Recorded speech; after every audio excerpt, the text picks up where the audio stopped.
দেশের বিভিন্ন অঞ্চলে আগামী ২৪ ঘন্টায় হালকা থেকে মাঝারি ধরনের বৃষ্টিপাত হতে পারে। তবে বৃষ্টিপাতের প্রবণতা থাকলেও দিন ও রাতের তাপমাত্রা বাড়তে পারে। শনিবার আবহাওয়া অধিদপ্তরের দেয়া পূর্বাভাস থেকে এ তথ্য জানা গেছে। পূর্বাভাসে বলা হয়েছে, শনিবার সকাল ৯টা থেকে পরবর্তী ২৪ ঘন্টায় রংপুর বিভাগের অনেক জায়গায়, রাজশাহী, ময়মনসিংহ, ঢাকা, খুলনা ও সিলেট বিভাগের কিছু কিছু জায়গায় এবং বরিশাল ও চট্টগ্রাম বিভাগের দু-এক জায়গায় অস্থায়ীভাবে দমকা হাওয়া সহ হালকা থেকে মাঝারি ধরনের বৃষ্টি বা বজ্রসহ বৃষ্টি হতে পারে। সেই সঙ্গে দেশের কোথাও কোথাও মাঝারি ধরনের ভারী বর্ষণ হতে পারে।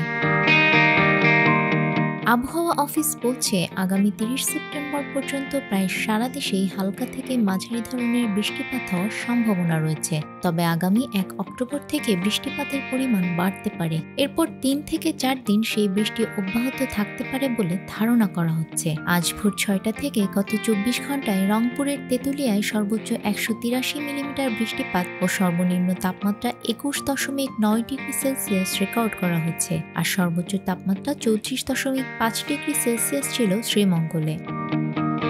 নিউজ ডেস্ক, আমাদের সময়।